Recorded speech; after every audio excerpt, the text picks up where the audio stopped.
Dans le reste de l'actualité du football, il y avait de la Nationale 3 ce week-end avec un joli derby qui a pu suivre Amoun Chamsoudine depuis le stade de la Californie, entre donc la réserve Mancel et le Sablé FC. Premier but inscrit dès la 12e minute de jeu sur penalty par le buteur sabolien Nelson Kabeya.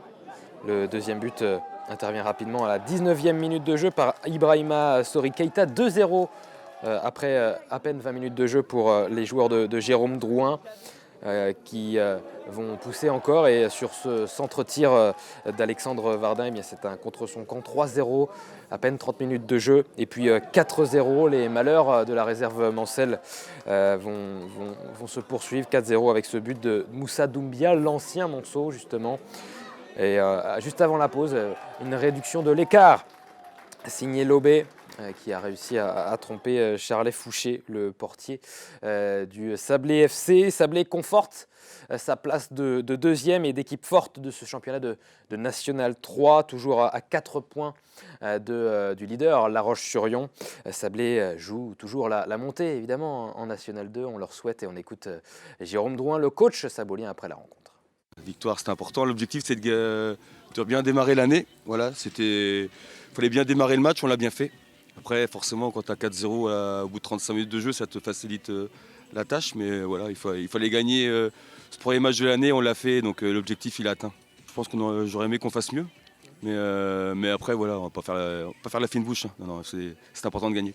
J'ai de la chance d'avoir un effectif où j'ai beaucoup de monde. Et voilà, même si j'ai eu quelques blessés là même pendant l'échauffement, mais j'ai du monde sur le banc, donc non, je suis un entraîneur qui se plaint pas. Saison un petit peu plus compliquée en revanche pour la réserve du Mans FC avec une 11e place au classement sur 14 équipes.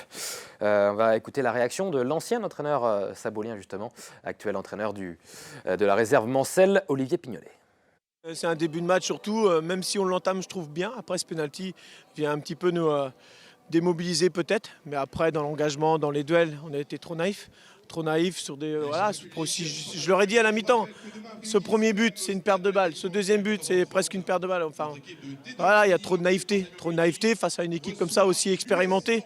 Fallait surtout pas lui donner le bâton pour que effectivement tu subisses de trop. Donc après on a essayé de poser, on a essayé de réagir. Sur cette deuxième mi-temps, on fait ce qu'on peut, mais bon là eux ils gèrent. C'est une équipe expérimentée, on le savait, mature.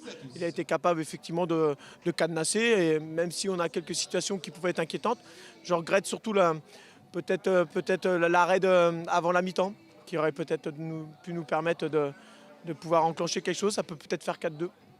Mais ceci dit, voilà, après, là, on va continuer à travailler, on va continuer à essayer de les amener là où ils veulent être. Et puis surtout que c'est un championnat qui va démarrer pour les phases retour bientôt là, donc on va s'attacher à vouloir mettre le bleu de chauffe.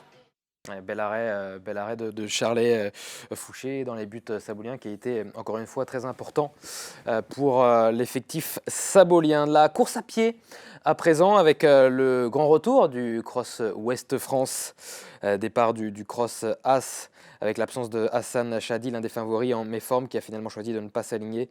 Très vite, un autre favori a jeté l'éponge. Et deux hommes tentent de partir. On a vu l'Éthiopien Abraham Simé et Félix Bourg partir à deux. Et puis le Français qui prend même la tête sur Abraham Simé, pardon.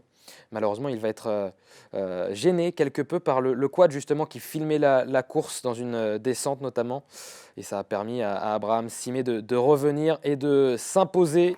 L'Éthiopien qui s'impose sur le 8 km 7 en 26-41.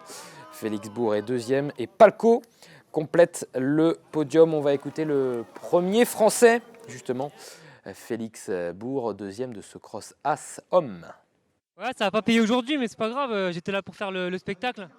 On a la chance d'avoir des beaux crosses en France, donc c'est important aussi en retour nos athlètes de jouer le jeu et d'essayer d'aller gagner cette course à la maison, ça aurait été bien. Maintenant voilà, je termine deuxième, c'est mon cross de rentrée, donc je suis quand même satisfait. J'ai essayé de partir, de faire le trou tout de suite. C'était ma tactique aujourd'hui parce que c'est un parcours qui est quand même assez roulant. Et je pense qu'une fois que tu as fait l'écart, c'est difficile pour les autres derrière de revenir. Malheureusement, ça n'a pas suffi pour distancer suffisamment l'Éthiopien. Mais j'ai réussi à faire le trou sur les autres Français, donc ça a quand même marché quelque part.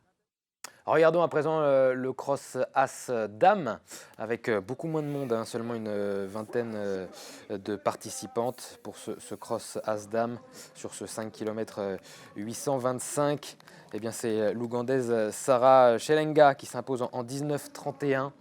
La Tunisienne Bouzayani termine deuxième de ce Cross Ouest France. La première française, Manon Trapp, prend la troisième place avec le sourire Manon Trapp, qu'on va écouter au micro d'Amoun Chamsoudine. J'avais des super bonnes sensations, du coup ça fait super plaisir de retrouver des bonnes sensations sur cross et vraiment ouais, j'ai pris beaucoup de plaisir. Enfin j'étais venue vraiment pour faire une spé cross en plein milieu d'une semaine d'entraînement et je m'attendais à avoir pas trop de fraîcheur et finalement je me suis sentie vraiment bien, du coup je suis super contente. Voilà. Je me suis dit faut pas que j'aille, enfin je vais plus un peu stratégique quoi, en écoutant mon corps et puis mes sensations. Et puis comme je me suis bien sentie, je me suis dit allez là je vais accélérer mon train quoi. Beaucoup plus de monde en revanche sur le 10 km de ce Cross Ouest France avec près de 2800 athlètes au départ. Toujours des images impressionnantes. Heureusement que la ligne de départ est assez large. On a vu la belle victoire au sprint pour Stéphane Cordier d'ASL 72 en 34-33, juste devant Antoine Exmélin, l'homme aux 3 poumons du Somme. Gavronski d'Inaya Athlétisme, on l'a vu, prend la troisième place. On écoute le vainqueur du 10 km, Stéphane Cordier. La course, elle s'est très bien passée, comme dans un rêve, comme on dit. On est parti à 4 avec Antoine Exmelin, Quentin Goronski et Olivier Noël. Puis après, on s'est retrouvé à 3 avec Quentin et Antoine. Puis à un moment donné, j'essayais de passer, mais c'était pas forcément pour attaquer, c'était plus pour essayer de réguler un peu le rythme. Puis je pensais faire troisième, puis avec un moment donné, j'ai réussi à passer à la corde là où eux, ils ont fait l'extérieur. Ça m'a permis de rester avec eux. Puis après, entre guillemets, je trouve le jour à 60 mètres, je fais faut lancer le sprint, puis ça s'est fait comme ça. C'est incroyable. Stéphane Cordier, hein, plutôt que Stéphane Cordier.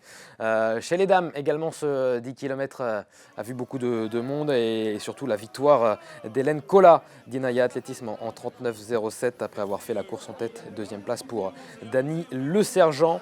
Et la troisième place, elle est revenue à Lucie Limousin de Montfort. On écoute Hélène Coll, la vainqueur de ce 10 km dames. Très content d'avoir remporté ce 10 km. J'étais en tête sur la ligne, j'ai eu la chance de me faire une petite place en première ligne, donc il a fallu partir très très vite, mais après il suffisait de maintenir le rythme et ça l'a fait. Le tennis de table à présent avec la reprise de la compétition et du championnat pour la Pro B. Vous savez qu'on suit particulièrement le Mansart TT cette saison pour cette première historique au niveau professionnel.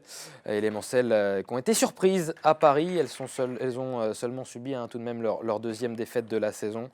Défaite 3 manches à 1 face à Paris 13. Donc les joueuses de Jérôme Suran cèdent malheureusement leur première place du championnat à Quimper. Voilà pour ce point qu'on a vu. Merci de nous transmettre ces belles images. Du handball avec la Nationale 3 féminine, avec l'Entente Sarthe qui se reprend après sa défaite à Vierzon face à l'équipe réserve de Bléré-Val-de-Cher. Eh bien, les joueuses de Stéphane Girard ont livré une très belle prestation lors de la 12e journée de championnat. Sandy Calipé montre la voie à suivre et les Sartoises mènent 15-17 à la pause. En deuxième période, l'Entente Sarthe déroule et s'offre un très joli succès, 36-16. De quoi respirer un petit peu au classement et se donner de l'air avec toujours cet objectif de maintien. On écoute le coach Stéphane Girard, satisfait après la rencontre. Bilan forcément positif parce que au-delà du score qui est très très large, c'était une victoire qui était impérative aujourd'hui puisque Bléré est une équipe qui est derrière nous au classement. Donc on n'avait pas le droit de perdre, ça fait partie des matchs à gagner pour ne pas finir dans la zone des relégués. Donc c'est chose faite. Avec la manière, parce que le jeu que l'on a produit était à la hauteur des attentes que l'on avait là depuis quelques semaines où on travaille beaucoup sur ce projet-là. Et voilà, c'est payant aujourd'hui, donc doublement satisfait à la fois par le résultat, mais aussi la manière dont on y est parvenu. Donc c'est positif pour la suite. C'est l'heure de notre nouvelle rubrique avec bruit de vestiaire, avec Hugo Coutable qui s'est intéressé cette semaine au Cross Ouest France et qui s'est infiltré au cœur de l'événement pour suivre les arbitres, une fonction dont on parle peu dans ce sport, mais qui reste très importante. Bruit de vestiaire avec Hugo Coutable. Bonjour à tous, aujourd'hui je vous retrouve au cœur du Cross Ouest France 2023. Je suis actuellement sur la grille de départ de la fameuse course des As. Je vais suivre durant cette journée les juges de ligne qui permettent de gérer cette organisation de cette course. À suivre. Tout le monde a un dossard, oui. Allez, c'est bon. Quand vous voulez là.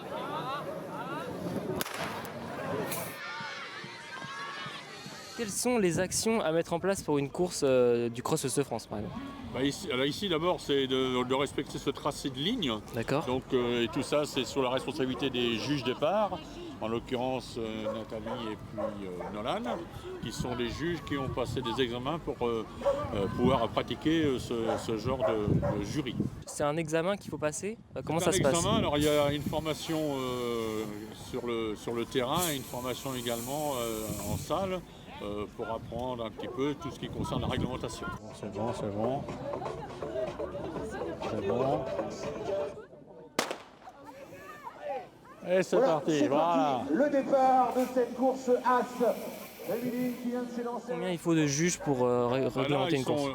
Il y en a deux de présents, mais ils sont 4 en tout. Pour tout à l'heure, ils étaient okay, d'accord. Plus un juge arbitre, moi en l'occurrence, pour aider à apporter un petit coup de main, et puis que toutes les conditions soient bien respectées pour que les preuves soient validées. Donc dans la formation d'abord, c'est une formation régionale.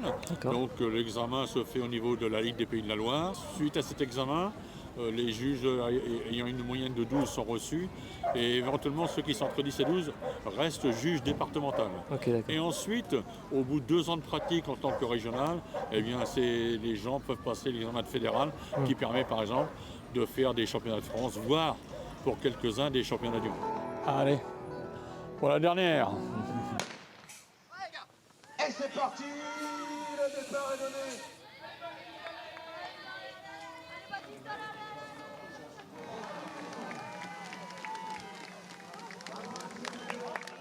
Non, mais tout s'est bien passé parce que c'était quand même une reprise qui n'est pas toujours évident.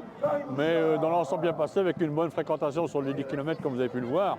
Et puis dans les catégories jeunes, là, on a quand même une bonne participation également. Non, moi je trouve que c'est pour une reprise, c'est très, très, très positif. Et la semaine prochaine, Hugo Coutable s'intéressera à la partie événementielle derrière le sport. Une partie très importante dans le sport, évidemment, et ça sera avec le basket. On ne vous en dit pas plus, on vous donne rendez-vous lundi prochain pour suivre la nouvelle rubrique Bruit de vestiaire. On passe à la carte des sports, les amis, les programmes des événements à suivre cette semaine et ce week-end en Sarthe. C'est la carte des sports.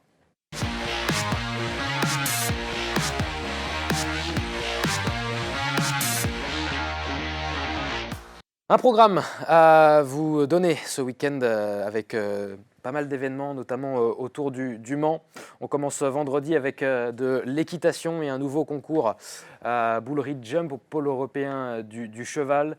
Ça se passe donc de vendredi à dimanche. Le programme complet est disponible sur le site internet du pôle européen du cheval, pôle-européen-du-cheval.com. Voilà pour le site internet et pour trouver toutes les informations sur ce concours d'équitation. Samedi, beau programme avec d'abord le match du MSB retour à Antares, donc à 20h.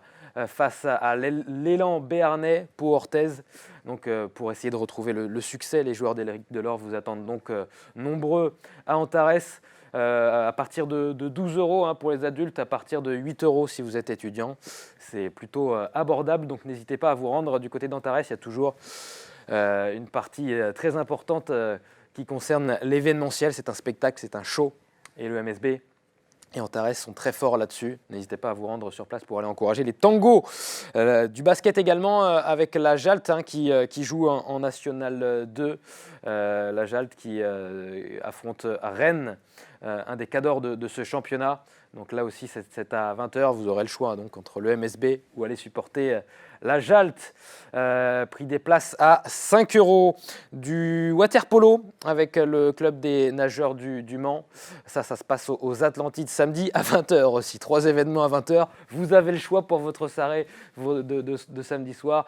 Un match de water-polo entre le club des nageurs du Mans et La Roche-sur-Yon. Là aussi, vous pouvez assister donc à cette belle rencontre dans les tribunes de la piscine des Atlantides. Et puis dimanche, l'un des derniers cyclocross en Sarthe à Saint-Marc-la-Brière, qui clôture généralement la saison de CX, comme on dit en Sarthe. C'est au stade municipal avec dès midi pour les jeunes catégories. Vous avez le mini-cyclo et puis ensuite vous avez 11h les U15 et les U17 et puis 14h le départ de la grande course avec les 19 ans mais aussi les élites. Ça se passe à Saint-Marc-la-Brière et c'est dimanche et c'est à ne pas manquer si vous êtes dans le coin évidemment. Du karting avec l'Open Kart, 270 cm3 au circuit Alain Prost de 9h à 13h. Donc dimanche là aussi, à partir de 16 ans, vous pouvez encore vous inscrire sur le site internet du karting des 24 heures. Excellent moyen de tester vos capacités de pilote. N'hésitez pas à y aller là aussi. Et puis enfin, le premier meeting de natation réservé aux jeunes nageurs. On en parle tout de suite justement avec notre invité Benjamin Legal que je rejoins sur la grande table. Merci Benjamin Legal d'être présent sur le plateau de 72 Sports avec ce premier meeting pour les jeunes nageurs sartois. Ouais, c'est ça. C'est à destination de la catégorie Avenir. Donc, c'est des enfants qui ont jusqu'à 11-12 ans en fonction du sexe. Et du coup, ils n'ont pas eu beaucoup de compétitions sur le début d'année parce que la fédération a changé pas mal de choses. Du coup, nous, on a voulu créer notre propre meeting de façon à ce que, à la fois, prioritairement, nos enfants du club, parce qu'on est le plus gros club de Sarthe, puissent faire une compétition, mais aussi permettre aux autres enfants de Sarthe et d'ailleurs de pouvoir venir en cette reprise de début janvier 2023. C'est important pour motiver aussi les jeunes nageurs de faire ce genre d'événement, compétition, pour ne pas faire que des entraînements. C'est aussi leur donner peut-être un objectif aussi, même si on sait que chez les jeunes, le principal c'est de participer. C'est important aussi de les animer avec ces compétitions, avec ces meetings. Ouais, c'est ça. En fait, là, par exemple, du club, on va avoir 34 enfants présents. Sur les 34, on va avoir des enfants qui, l'année dernière, étaient en finale régionale. Donc, c'est des enfants qui sont habitués déjà à participer à des compétitions d'un niveau un peu plus relevé. Et à la fois, on va aussi avoir des enfants qui débutent. Donc, ils vont faire leur premier 50 mètres crawl, 50 mètres de haut, etc. Donc, c'est aussi pouvoir mettre en lumière, en gros, ce qu'on fait aux entraînements. Est-ce que les virages vont être maîtrisés? Est-ce que les coulées vont être maîtrisées? Et c'est aussi, pour les parents, l'occasion de voir l'évolution de leurs enfants parce qu'ils ne peuvent pas les voir pendant les entraînements. Donc on va dire depuis septembre, ils ne les ont pas forcément vus, donc là ils vont pouvoir voir ce que ça donne en vrai. Quel est le programme? Comment ça va se passer le déroulé de la journée dimanche? Il y a plusieurs nages dans la natation, donc comment ça va se dérouler? Plusieurs classes d'âge aussi peut-être? En fait la catégorie Avenir, ça va regrouper on va dire les enfants de 7 à 11-12 ans et donc il y a Avenir 1, Avenir 2, Avenir 3, donc c'est propre à chaque année d'âge. Le programme en fait ils vont avoir du 200 mètres, du 100 mètres 4 nages et tous les autres 100 mètres et à la fois tous les autres 50 mètres aussi. Et on termine par une petite nouveauté, on appelle ça l'éliminator. En fait, ils vont partir à 8 en même temps. Et à chaque fois, les 4 premiers sont qualifiés pour la manche d'après. Donc c'est une petite évolution qu'on n'a pas d'habitude sur les compétitions de natation. Ça se passe à la piscine des Ardriers. À quelle heure il faut venir si on veut aller regarder les jeunes nageurs? Alors le matin, les premières courses démarrent à 9h30 et l'après-midi, ça va être à partir de 15h. Et je pense que la matinée, ça va être de 9h30 à midi à peu près. Et l'après-midi, pareil, on va partir pour 2h, 2h30 de compétition.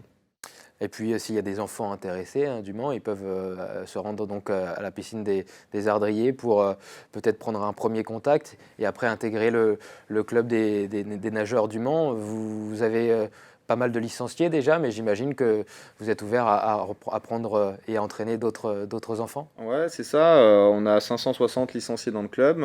Pour rester sur cette catégorie d'âge-là, on a 120 licenciés. On a toujours de la place. À partir de janvier, en plus, on fait un tarif dégressif. Donc, on prend toujours des inscriptions coordonnées. Il y a aucun souci, ouais. Merci beaucoup, Benjamin Le Gall, d'être venu sur le plateau de LMTV Sarthe pour nous parler de ce bel événement, donc, avec ce premier meeting à venir à la piscine des Ardriers. Ça se passe dimanche. Je rappelle que vous êtes entraîneur au club des nageurs du Mans et que vous êtes en charge des 7 à 12 ans. Tout de suite, dans 72 Sports, on parle de tir à la carabine avec notre invité David Dulin. À tout de suite.